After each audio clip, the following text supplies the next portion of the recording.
The captain of the guard marched back and forth with one hand resting on the haft of his axe, looking out at the rows of men and women before him, all standing at attention, their starfall spades leaning against their shoulders as they waited for his orders. Each of them was carrying a gift from the Technic League. And how fitting it was that the Sovereign's Guard would carry the weapons of the League rather than the arms that they had borne for centuries out on the plains. Why not? It was the League that wanted this spellcaster, this giant chicken, this actor and man with the strange shadow. They did the League's bidding. Why shouldn't they carry the League's arms? He stopped at the end of the line, paused, opened his mouth as if to bark an order, and then turned and marched back the other way. He'd always liked that moment of tension that hung in the air, the anticipation that they would, just for a second, be needed, that they could do something of value for once in their lives. Soon, he told himself, they would have something of value to do. Soon, each of them could consider themselves soldiers once more. The army of Numeria would rise again. Techmacool stopped once again at the center of the line, backing up a step to better see rank after rank of soldiers all waiting for his orders. Eyes on him. He released the axe and cupped his hands around his mouth. "Reverse ranks!" He paused only a beat for 300 bodies to turn around, all in the same direction, all in unison. "Forward march!" 300 sets of boots all began marching, straight down the hill. They would march out into the streets, they would spread through all the neighborhoods, and Starfall would remember who was in charge. That was for certain. Techmacool shook his head as he watched his host descend into the city. Only when they looked tiny in the distance did the captain of the guard lift his axe once more, turn his back, and return to the palace. This is Pod Against the Machine.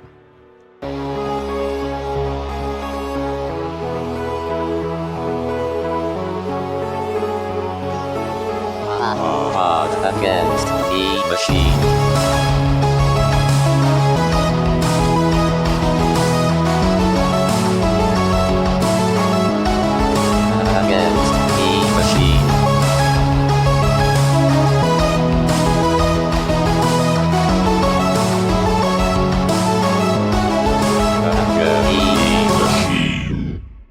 Welcome back to Pod Against the Machine, the only Pathfinder actual play that fills your house with almost dead people while you're at work. I'm your host, and here's everybody. Hello. Hello. Hello. It's a decorative and nice gesture. Hi. Can't find better stuff at Home Goods. Or, I don't know, maybe your Home Goods is different. If you can buy almost dead people at your Home Goods, I feel like that's a problem. Yeah. They're almost dead. Not all the way. I mean, either way, really. So last week on the program, I believe we finished our standoff with Grin Rassic, and the party brought home Vargas, Braun, and Mayanda, brought them all back to Torch. Mayanda, I think, had to hide in the bag for just like a little minute there. She's the one that doesn't have to breathe. Everybody dropped in on Torch, said hello to Connor over at the Foundry, let him know that they had piled up a bunch of friends in his beds over at the Foundry. Different Foundry, of course. And just sort of gave him a little bit of an update on some things that were going on. And then they hit the sack, got up the next day, tried to make the dog smart, unfortunately failed at making the dog smart on the ultimate roll, which was very sad. Then everybody took the day to, I think, heal up and recover from, all the torture basement business, have some story beats, and, just keep things quiet a little bit while we figure out exactly how we're going to approach things from here post-prison break. And I think that's where we are now, kind of at the end of that day. I don't think we've actually rolled over to the next day. If there's anything y'all want to do before we do that. I guess I should get it on tape that I have recast my contingency to explode into a plethora of rat. Let's see. You still have a decent amount of teleport scrolls. Wait, you can teleport on your... Is that on your spell list now? Yeah, I have teleport now. Cool. Regular teleport, not fancy teleport. Teleport, comma, fancy. Yeah. Though I feel like I could game the system with the one background thing I have that as long as I'm outdoors at night, I know exactly where I am. I feel like that should allow me to treat my teleport like greater teleport as long as I'm going somewhere outdoors at night. You don't know exactly where you're going, though. Sure. But I learned that on Willy Wonka. boy, will he when he gets there. That's like a... Also, was it Braun or was it Desk that was still alive? I thought it was Desk.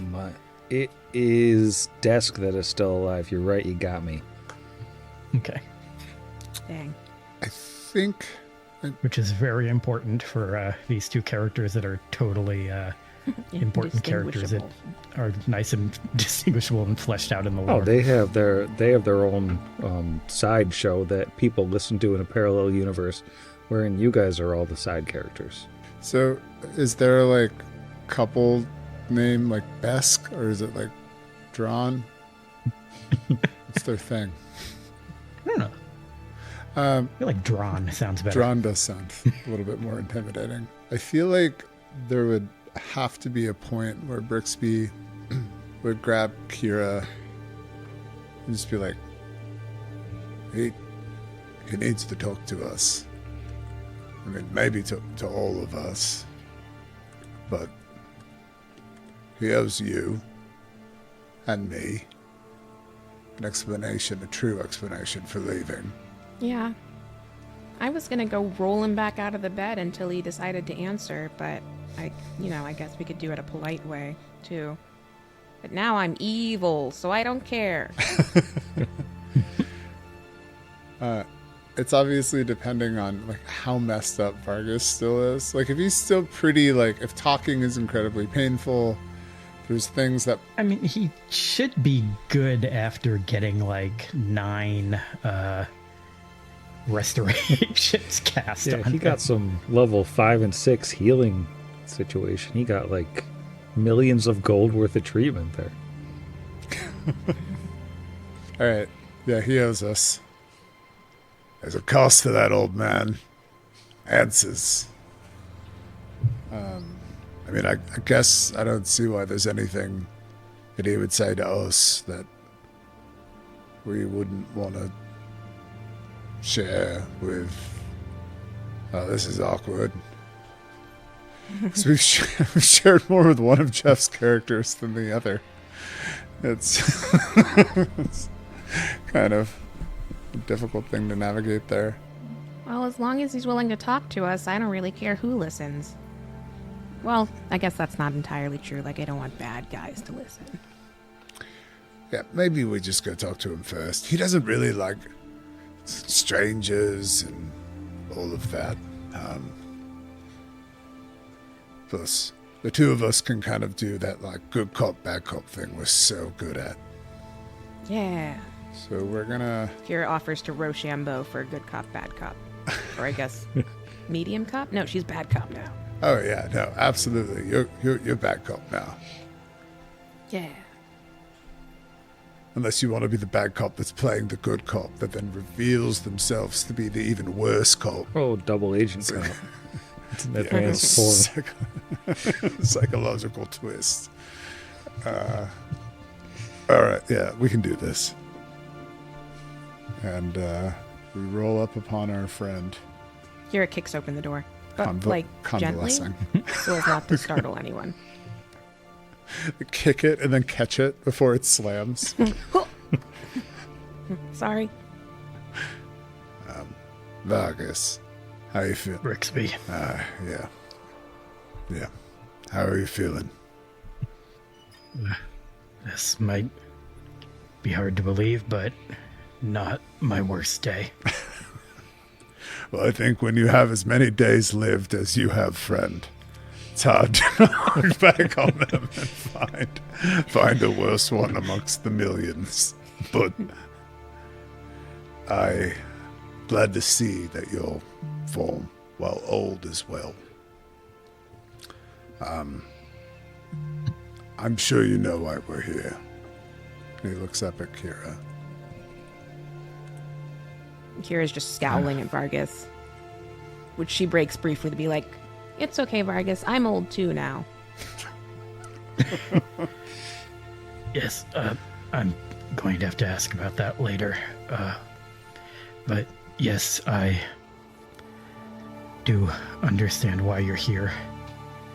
It's because I left you, both of you and Asher, and I did so with very little explanation, and even that I told Brixby not to tell the rest of you until after I was gone, and you couldn't stop me.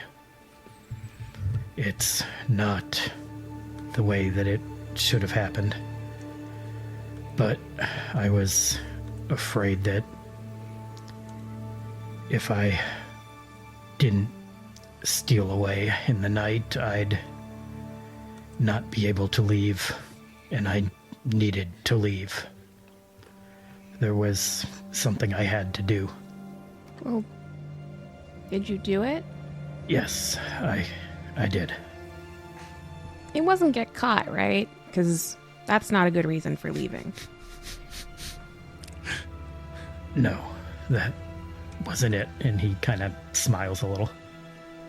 Speaking of that, though, we need to talk about the Sovereign. We do, but there's time. What did you leave? And what did you do? Why did you leave? And what did you do? There's a couple of different places this story can start.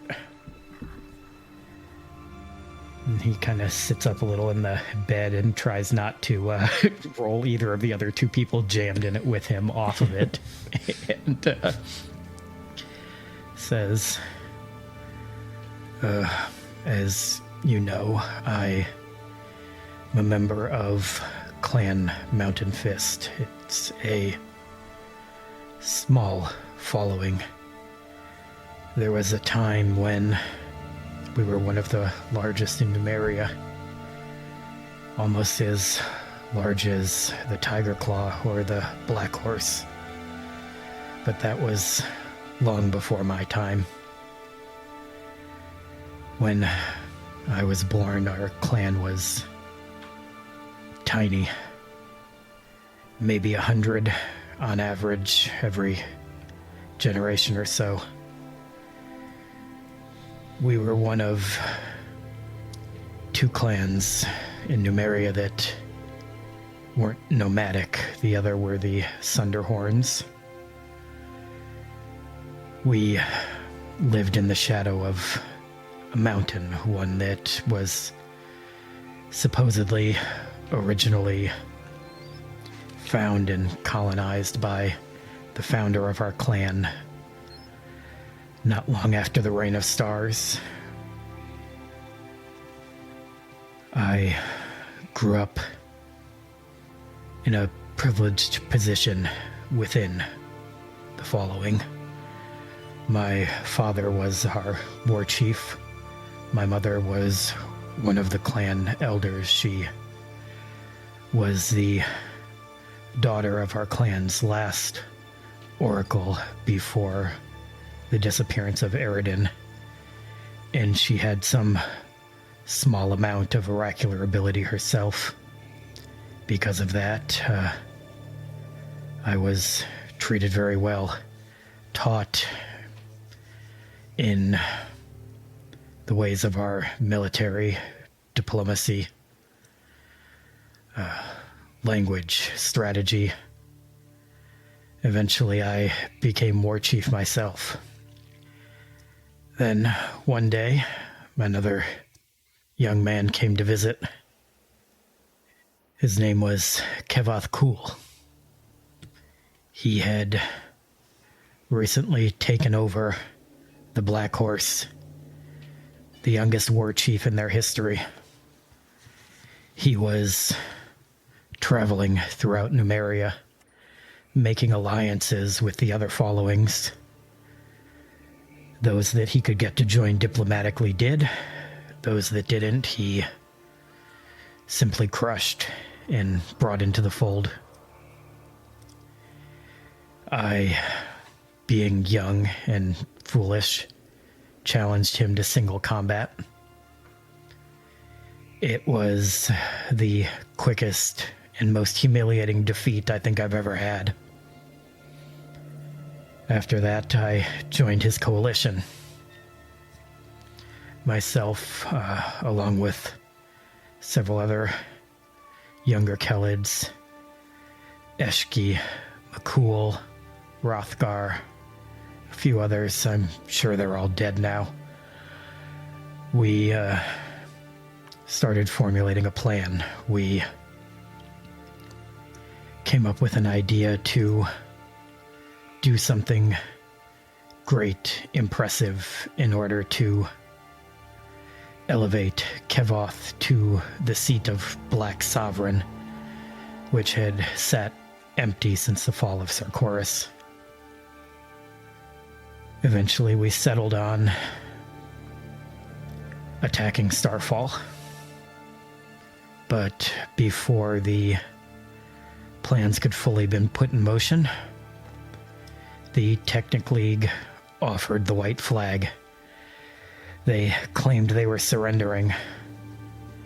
Kevoth went himself to meet with them and accept the terms of surrender. That was the last time I saw him in person. A few days later, he made a decree that he was the Black Sovereign, that the League now worked for him, and that we were expected to allow them back into all the areas we'd been forcing them out of, that we were supposed to work with them, which was never part of our original plan. Several of us split off. We refused to accept working alongside the League and their technology, and we knew how dangerous it was, how dangerous they were. I was made one of our strategists, one of our leaders, just as I had been under Kevoth. And I made a very costly mistake.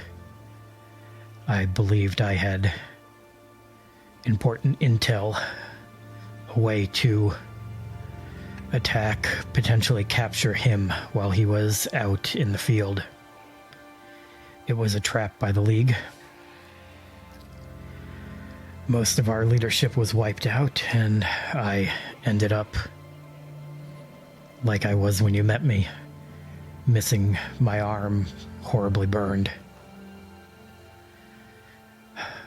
I should have died along with my comrades, but I didn't. I had a vision of Gorham, and when I awoke from the vision, I was still alive.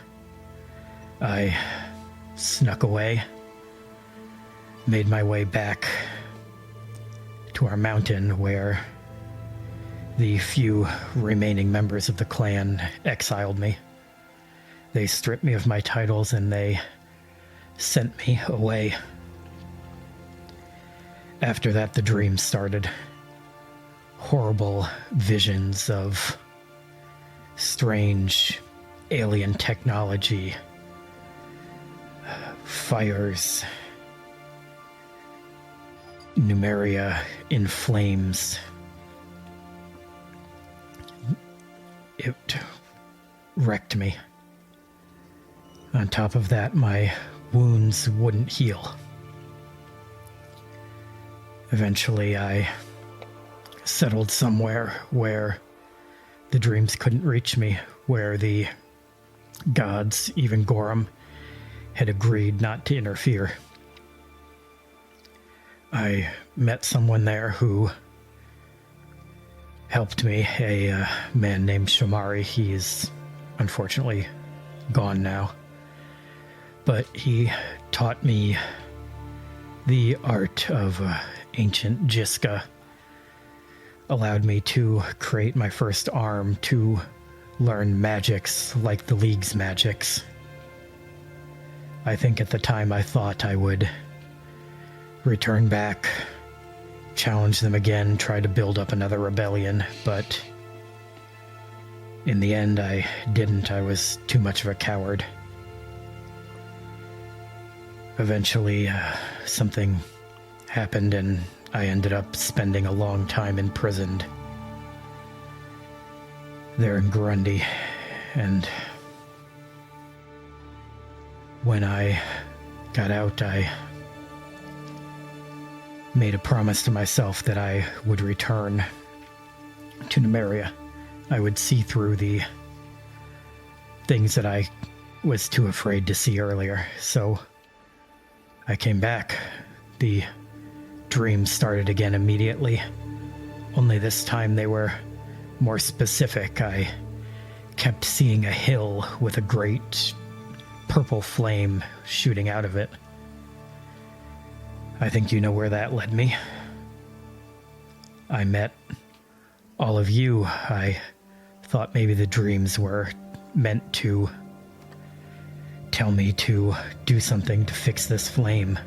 But we did that, and rather than going away, they simply changed. They started showing me visions of a great ship erupting from the ground.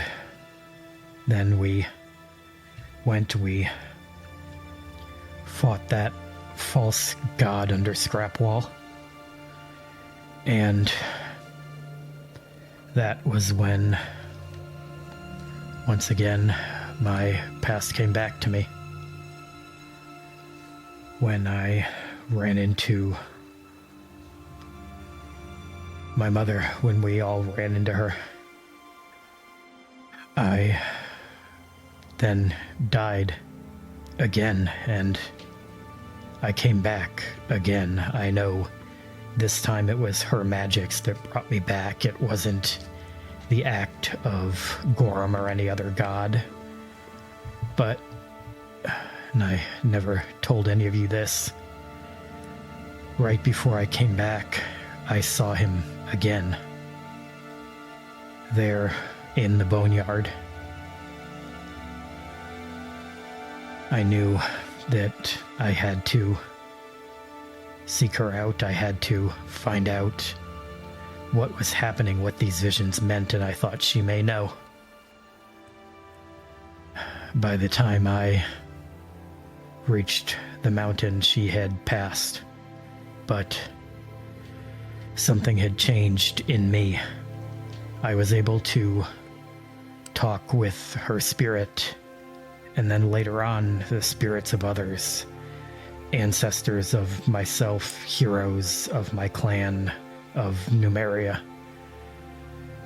I learned things about our past, things about our land that helped give me a bigger picture of what's going on, of exactly how dangerous that thing under the mountain in Starfall is. So I went back. I sent a message to you, and then I returned to Torch, and that was when I discovered that Asher had passed. I doubt anything that could have killed him wouldn't have been able to if I had been there, but it still haunted me that I wasn't there to help, that I wasn't there to grieve with the rest of you. I thought about staying in Torch, waiting and hoping you'd come back, but I knew I couldn't wait. So I went on to Starfall. I met with the Sovereign. And then, in his altered state, he turned me over to the League. I came face to face with the very same captain who tricked me all those years ago. After which, you all rescued me.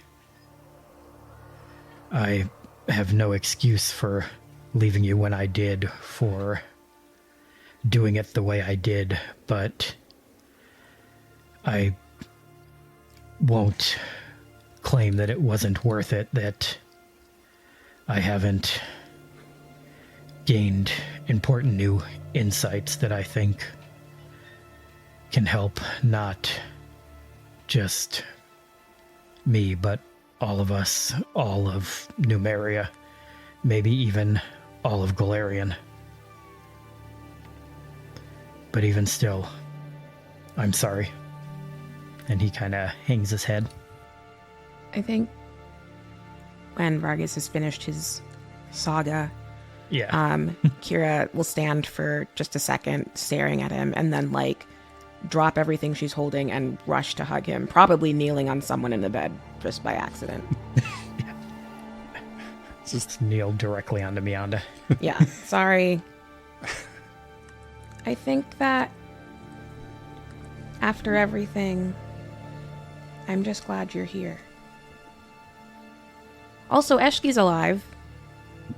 That's good to hear. And he awkwardly puts his left arm around you.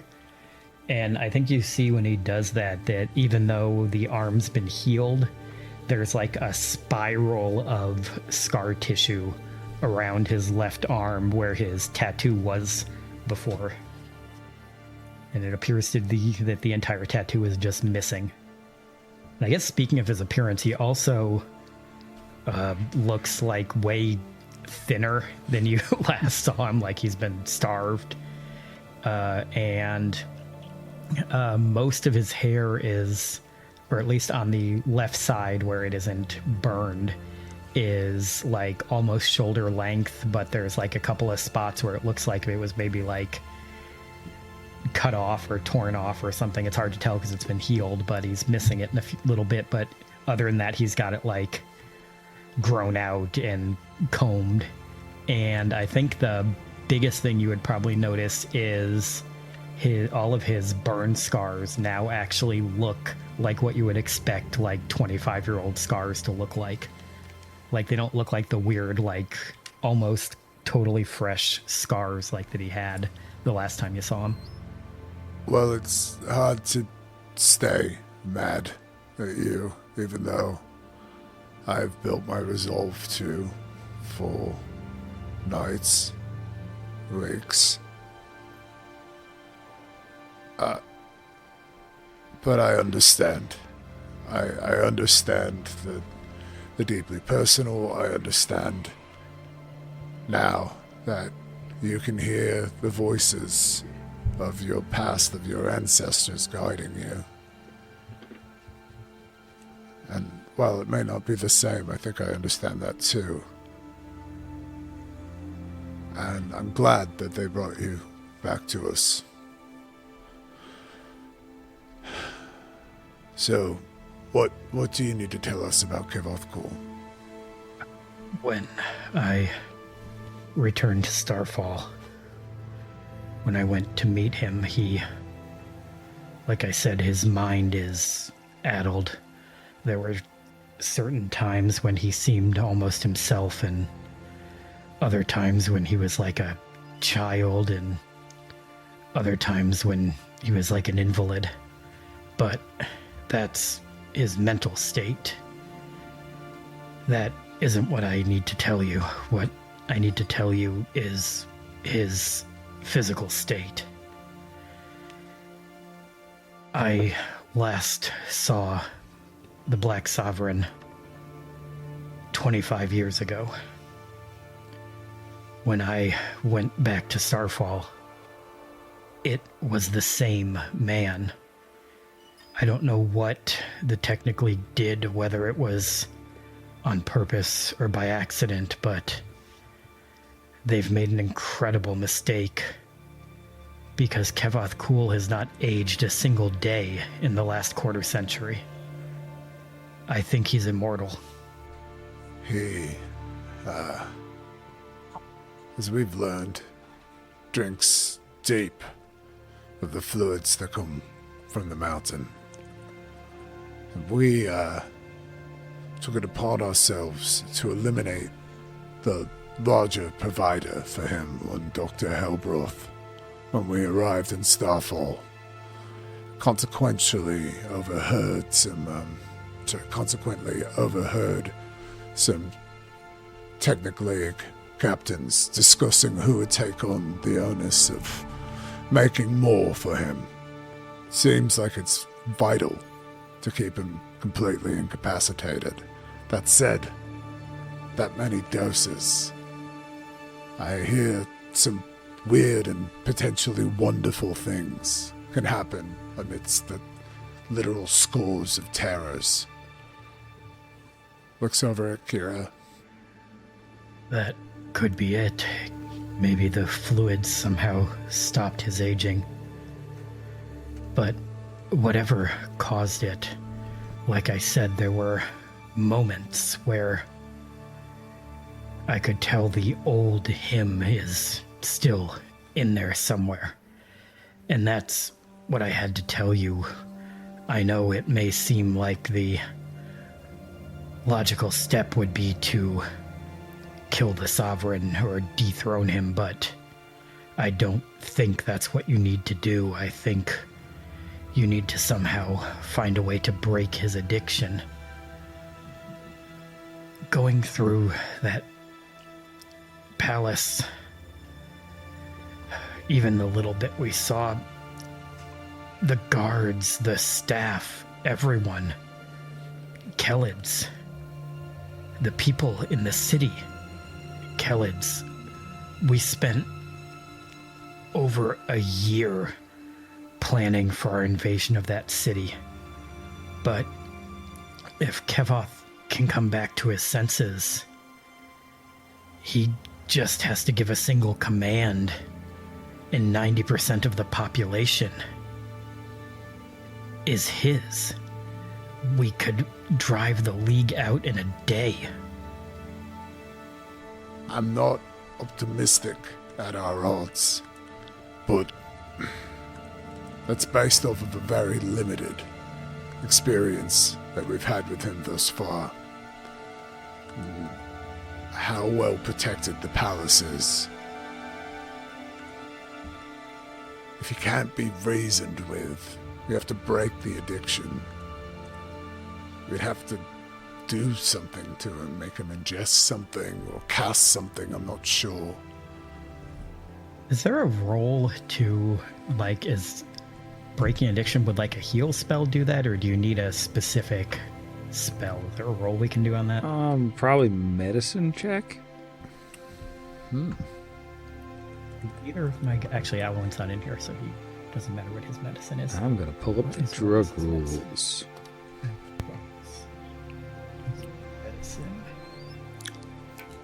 That sounds like a little too much STF and F. There's not a medicine in PF1.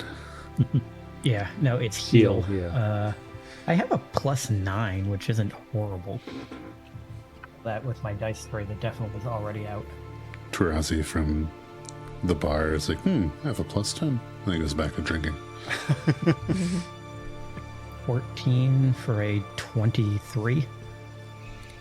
So I think you know that functionally addiction is not all that different from a disease and can be dealt with in the same way as a lot of diseases can be, with spells like remove disease or heal to combat the effects, or, repeated fortitude saves over time if you want to strap somebody down and just make them fight through it. Wonder how hard it would be to, like, greater invisibility Alwyn and sneak him into the mead hall or something. Well, Though they probably have all kinds of stuff in there that can see invisibility. I think this is a conversation we should expand to our larger group if we're starting to talk tactics. We wanted to approach you first because we know, well, I mean, obviously you know Desk and Meander, so clearly you have no problem with like little social rubbing of shoulders, but figured you didn't want to. I like that Cassandra is outside by herself. Yeah. So we We just got her left one of her those propped up stands against the that you wall. put. Yep, totally. It's one of those stands you put iPads in for like customer ring light. survey. Yeah, totally. Ring lights. So attached to a Segway, so it drives around. I was about to say she's in one of those little like ball robots that you put like an iPad in to drive around like at a hospital. Yeah, I think if we're talking tactics, we may want to bring all of our friends in. Tarazi is going to have more information, perhaps, and then we can share our experiences with Eshki and other possible allies that we may have inside the palace. Is it the same? It's not the same tech McCool that you had referenced before, right? Are those McCools different? I'm assuming it's the same McCool. I'm just like name dropping people that I know were alive and fighting 25 years ago. Okay, cool. Whether or not in the actual lore, there are people Vargas would have known, there are people he knows in our version of it. I don't know that the lore gets into what Tech McCool was doing 25 years ago. Really breaking my immersion, Paizo. Yeah, Paizo, I guess they ran out of pages. It finally happened. But yeah, it's the same McCool. Vargas just kind of assumes that like everybody else that was originally helping before Kevoth got corrupted would just be dead because he assumes that that's what the League would have done. So I think then after mentioning that Eshki is alive, I'll also say, so is McCool. Although Eshki was an ally the last time we saw her. Get the impression we cannot say the same about McCool. Also, Eshki punched me so hard I passed out. That sounds like her, yes. What makes you say that? Well, we haven't directly interacted with them. They hold a position of authority under the Black Sovereign. That could work to our favor if McCool simply decided to pretend to work with the League in order to stay close. I don't know the exact relationship, but he and Kevoth are related by blood. And he has a position of authority in the palace. Maybe he could help us. I think you'd be the only one to convince. Well, again, this sounds like a strategy discussion for you and the other character that your player plays, as well as variety of. No, this feels like a strategy discussion for the larger party at this point. So, Speaking of the larger party, the Nagaji, he was in one of the other cells. He's with you. yes, that's Tarazi. He, Yeah, he's our buddy. And the child, I saw him the day I left. He was outside of Torch. He's with the party as well. yes, that's Alowin. He can fight. And then he looks kind of guiltily at Kira. I shouldn't assume he can't, just because he's young. Well, as we know, I'm not young anymore. I'm 28. So, He can fight, and, I mean, I have to say, you'd somehow look worse than you currently do if you didn't have vast magical reserves as well. He's both arcane and divine in his casting. It's interesting. He, I don't know why. It's certainly not appearance, but For some reason, something about him reminded me of Asher a bit. Could be the cowboy hat that he canonically wears. The giant name tag that says Asher, JK. And then there's also Cassius, who came to us most recently and has fought bravely and deeply dislikes the technical ache. He's also to be trusted. All right. Chat's going wild. I think maybe we should gather everyone for dinner. Maybe we should all just sit down a bit and figure out what we're going to do with our upcoming days. We can do that at Kira's house, or Have a nice steaming bowl of beets. Star Or wipe to at- everyone over a giant platter of beets. Including, like, Mianda is also there, like, in handcuffs, trying to eat beets. totally. Still wearing the cone. We just skeeve all the beats into the cone, and then she catches them. You could remove It's this at any humane. time. No, it's humane. I think when we have all of our party members gathered, probably more reasonably at the Foundry, but not at the Foundry or the Foundry, we would kind of pick this conversation back up and say, gang, some of you may know him, some of you may know him only by reputation, and some of you, nay, all of you, may be marveled at his venerable age. This is Vargas, our former and maybe again compatriot in arms. He has something. Yep. Come on. He has some important information first, but I did also want to give everyone an opportunity to ask him any questions or anything that they might need to feel comfortable to sit down with this man. Hello, I am Vargas Call, clan chieftain of Clan Mountain Fist. Also, Brixby, I'm 54. God. Oh, Oh, worse than I even thought. Can I just say you're aging very, very poorly? Boo, tomato, tomato. But, I mean, Tarazi, I'm sure you have kind of seen his bona fides being mutually incarcerated against our mortal enemy, the Technical Lake. But Aloe and Cassius,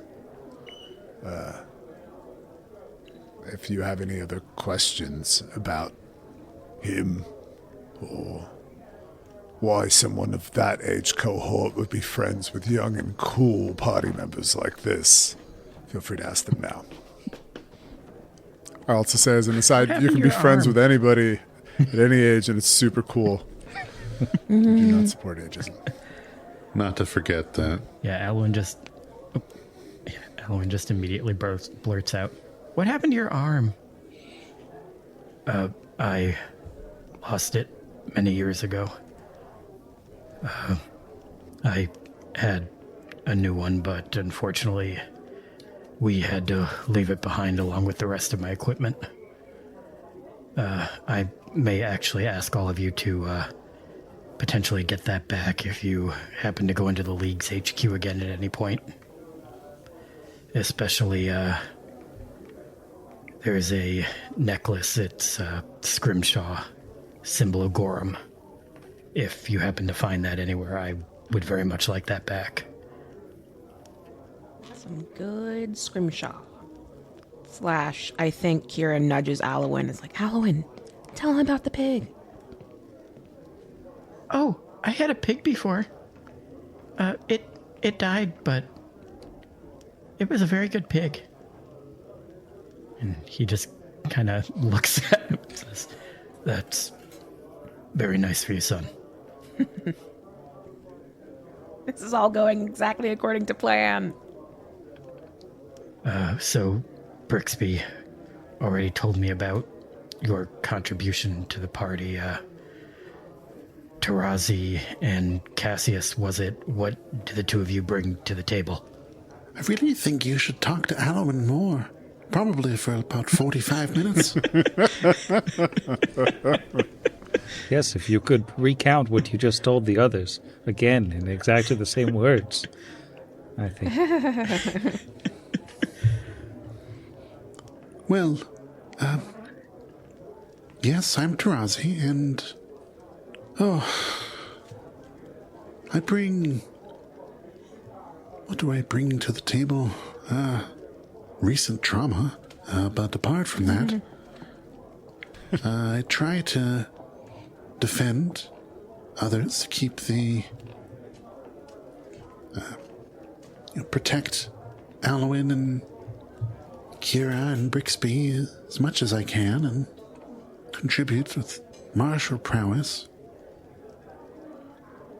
I have some magics, but not nearly as much as really anyone else in the party. But also I have Rusty here. And Rusty, I imagine, has just been kind of sleeping Like, at his laying feet. on the floor next to him. Yeah. Yeah. I used to have a different companion, but he fell in battle, and now Navati provided a new one for me. And yes, I'm Cassius. And, well, I bring a bit of leadership, inspiration to the party. I don't contribute nearly as much in actual melee combat, although I do fancy a good duel. But mostly I just bring the best out of everyone else. As odd as that may sound to hear. But then again, I've only been traveling with these brave adventurers for a short time. It's a pleasure to meet both of you. Tarazi, I'm sorry for your loss, but I'm glad you were able to find another companion. Anyway, and he recounts all of the stuff he said in the bedroom about, specifically the stuff about how the Sovereign originally fell into the League's sway, and how he believes that freeing him rather than like killing him or dethroning him is probably the smarter move if possible. However, as Brixby pointed out earlier, I don't know exactly how feasible such a plan is. And unfortunately, in my current condition, and he looks down where his right arm is supposed to be and where his left arm is all scarred up, I am not going to be any help in a fight. But I think that maybe, and this may be surprising to hear from me, that a fight is not the best way to do this. I think there must be some way to isolate the Sovereign and attempt to cure him. Possibly through contacting Tech McCool, possibly through that one of his harem that you mentioned being in contact with, that cooling cat, maybe some other way. He was willing to meet me to fight a duel. Though I doubt he'd do that for anyone he doesn't know, but maybe I could claim I'm coming again and you could meet him instead or something. There must be some way to get him alone. I think we can start by going back to Cooling Kit. She gave us quarter inside of the palace, and to cover that we're her friends. Although, obviously, you can't be roving those halls. I don't know how long we'll have that goodwill. So this may be something we want to execute on. Do you really think it's worth also trying to reach out to McCool? If he's supposedly as highly placed in the palace as you said, I don't see why not. Even just attempting to talk to him to see if he actually is on our side or not. I can't imagine he wouldn't be. He wasn't a member of the League. He was a Black Horse. He's a Kelid, a Numerian. Just like Eshki, like Kevoth himself in the moments when he was lucid and claiming that he was ruling over the League and not the other way around.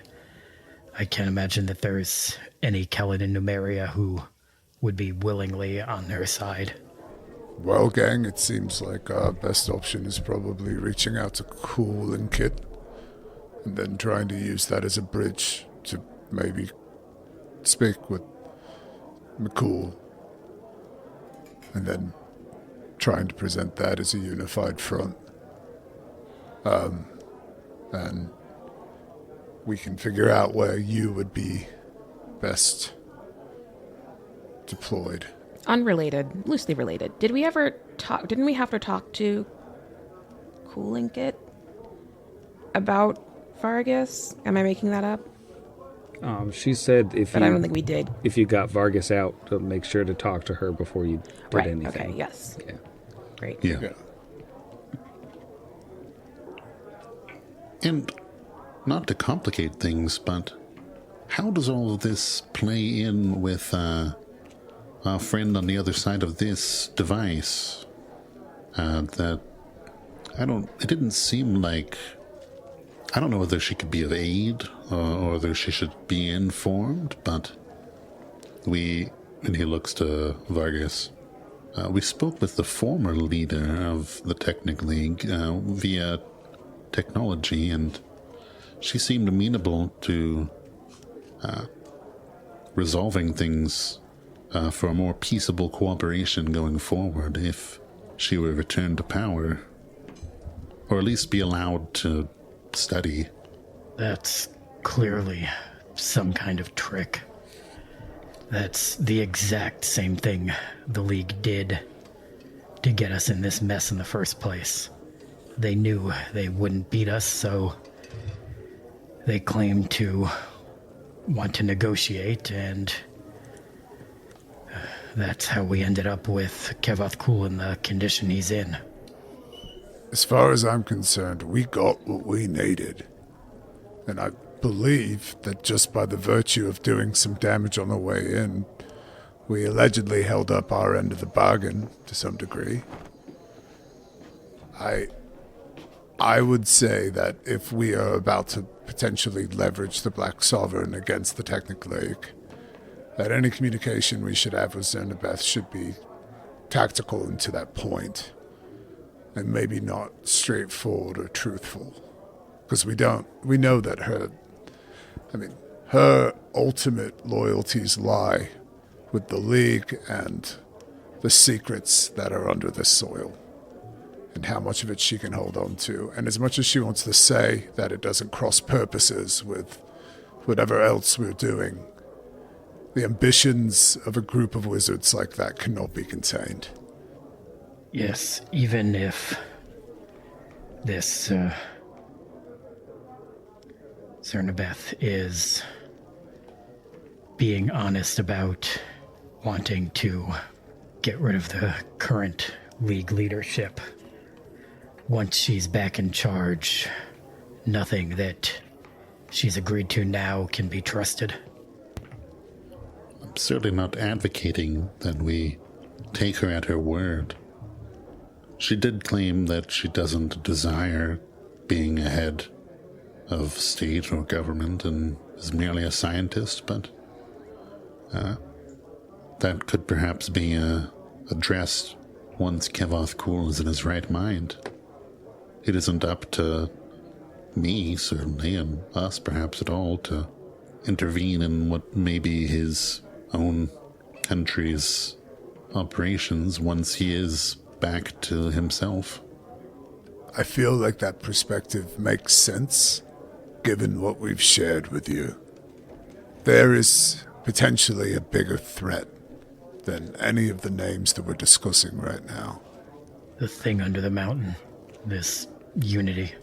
What Vargas is referencing is the Silver Mount outside of Starfall. The object desire of the Technic Lake. If not almost the de facto way that they established leadership, like dwarves making their marks further down. That reminds me. I had almost completely forgotten. Grin, the red-headed captain, the one that was torturing myself and Tarazi. She kept mentioning unity.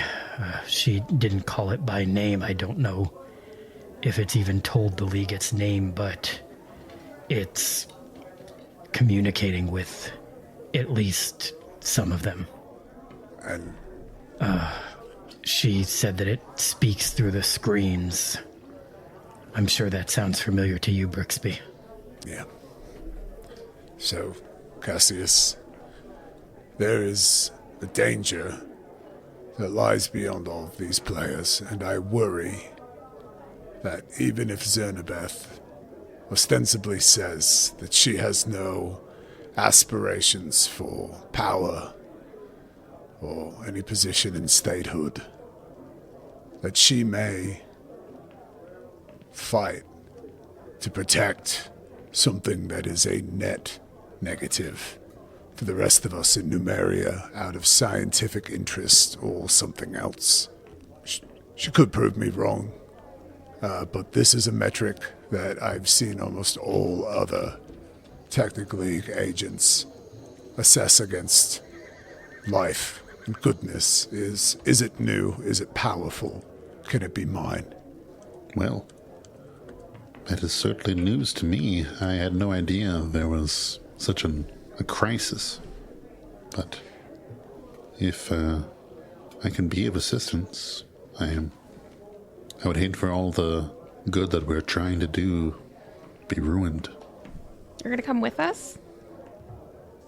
Certainly a tempting and kind offer. I don't know how do I put this into words? I feel I don't know whether I've accomplished all that I can to aid you now, and whether I should just be available in the future should need arise, but it always seemed as though I might be helping temporarily to round out things while your other companions were indisposed. No, the more the merrier. You do yourself a disservice by saying that you are a spare for anybody, by any means. But I understand, and please know that the reason we've kept the scope of this mission vague is exactly this, is that we wanted to allow for as much engagement with our longer, scarier, and ultimately could be the end of all of us plan. You can get off the ride at any time. Some of us are locked in. And we wouldn't think any less of you if you had other fights to fight, because this isn't going to be won, even if everything that we discuss in this room happens. We get the Sovereign to see reason, manage to continue to cripple the League without empowering yet another scary head or despot, and that we're able to get inside the mountain. But I fear that any more information we share with you would be very dangerous. And I want you to consider what level of investment you'd be willing to have. Because while I do not doubt your heart or your resolve, Cassius, even under pain, threat of death, there are other ways to extract information from a person. And you're inherently marking yourself for, well, we don't know what level of violence, capture, torture, gestures back at Vargas. Some information can be extremely dangerous, and if you stay with us, you'll need it. But if you leave now, this could still do good on other fronts. Maybe even find some other brave idiots if we all die trying. I must admit that I have grown fond of all of you, and really the thought of returning to something so mundane as promoting an upcoming play, excellent as it will be, does seem to pale in gravitas in comparison to the plight, the urgency of something as truly threatening as the end of a world.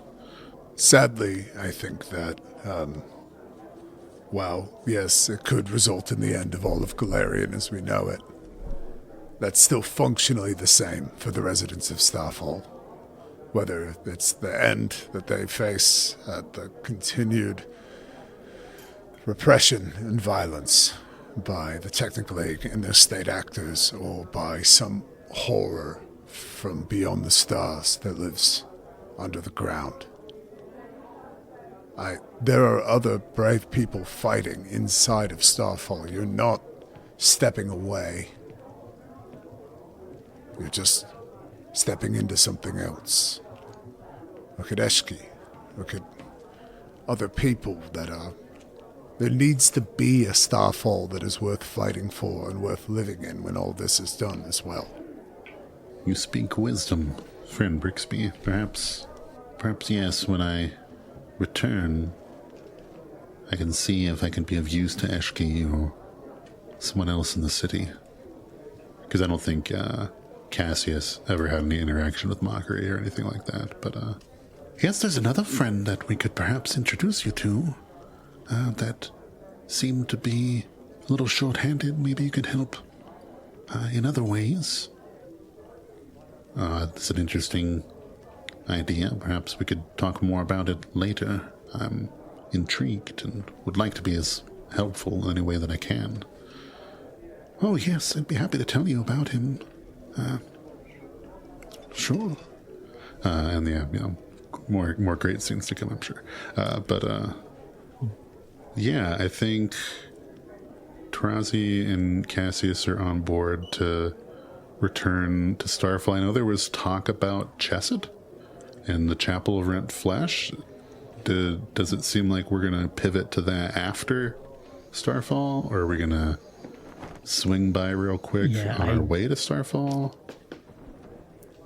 I personally feel like, as much as that's like a really like cathartic revenge thing for all of us to go over there and beat up Grin, that it feels less important than the Starfall stuff. Like, it feels like something we would do after, at least to me. Did we didn't, well, Akira, I don't think, did give Gran a timeline at all. So, it doesn't have to be immediate. And I imagine Kira has some anxiety both for and against meeting her birth mom. So that could go either way. Mm-hmm.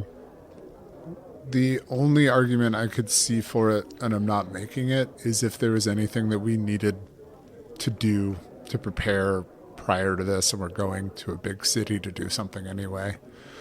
We'll do a little dip, maybe pick up another level. I'm kidding. But really, I think that we should probably strike while the iron's hot, because, we penetrated deep into the Technical League facility. Yeah. They're going to stave up defenses. They're going to hold on harder. If we wait a little bit longer, they may inure us further from being able to reach the Black Sovereign. Yeah. Plus, we could put Cooling Kid in danger. And we also now with what's his face, the Ulfin guy dead, and Grin in Chesed, they're down 2 captains too, which is another big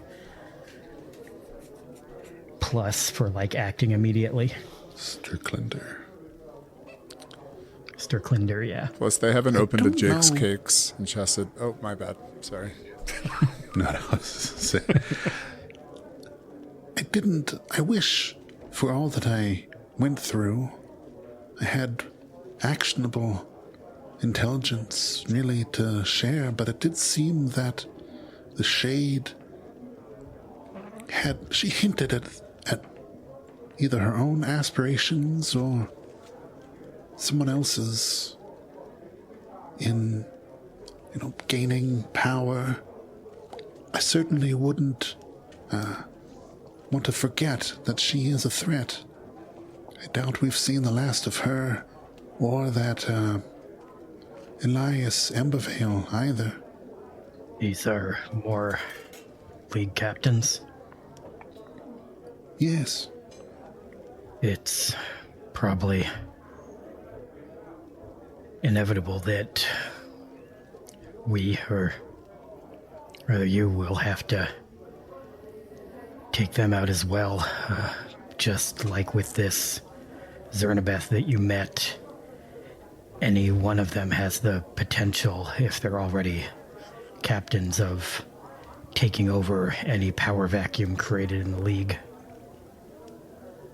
It's probably best to try and deal with as many of these captains as possible. Yes, and Gartone is still out there, and the Gurundi woman that he was speaking with when we first entered the palace, Captain Crassus, at least seemed the most pleasant and forgiving as of the captains. I went looking for the Shade at one point and went back through the headquarters into her office, and apparently I was not supposed to be there, but rather than turning me into a newt or something, she simply told me I should leave and I shouldn't be there unescorted. I don't know whether that means she's potentially someone to be on our side or not, but she seemed less super evil. Gartone is definitely one we need to keep an eye out for. I met him my last time in Torch. He's the one who got me the audience with the Sovereign. And even the small amount of interaction I had with him, he is exactly as bad of a person as Connor has told us he is. He's certainly the last one we want taking over. Well, I mean, we also have to remember that Starfall is still in almost a siege mode for us. We can't move freely. And unless we plan to go right back into the Technical League headquarters and fight them there, we can't really control where we'll run into these. I mean, I'm sure the closer we get to the Sovereign, the more we'll have to fight through. But I think we can't really guarantee that we're going to run into any of these specific captains. So, game plan. We going back tomorrow? I feel like that would probably make the most sense. You don't want to go with Alwyn out of As quick as we can. Yeah, with 0 level 5 and 6 spells left. Let's sprint on in there. We're going to have a heartfelt vignette or intro or something of Mayanda starting to, I don't know, fold programs for the Church of Bry. Miranda says, regrettably, I am, in my current state, unable to assist either in taking down these Unity worshippers or the monster itself. I do wish that I could help you. Well, What about Vargas's friend? Can he come with us? He's occupied for plot reasons. Ooh, they're in plot love. Desk and Meander are going on a date. That's why they can't help us overthrow the state. Aw. Rhymes. In That's my what we say. current state of love.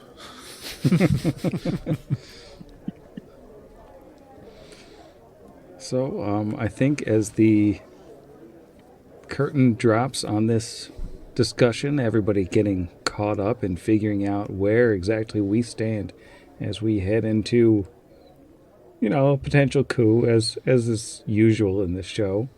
I'm going to bed. Good Night, Sam. night, I was Sam. going to say you leveled up. Good night, Sam. Good night, the Void.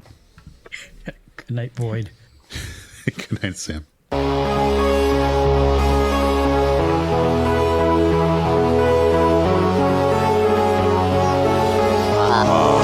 Against the machine.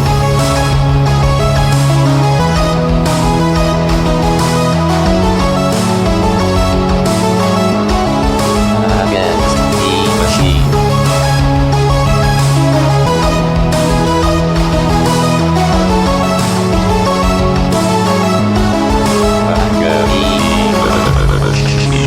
Hot Against the Machine is property of Network Against the Machine LLC, all rights reserved. Pathfinder and the Iron Gods Adventure Path are property of Paizo Publishing.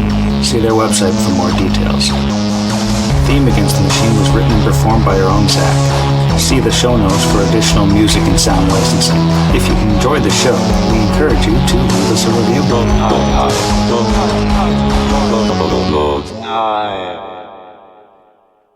But Kira wasn't even the one to be in the bed. But she did offer it up. Yeah, that's true. That's fair. That is... I think Kira just rolled him on in there. Now recording.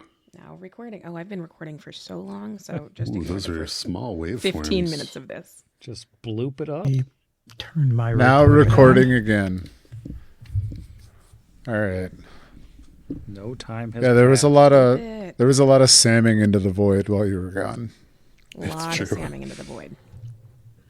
And there we go. Now we can add it to the episode titles channel. That's true. Hooray. canon now. Prophecy fulfilled.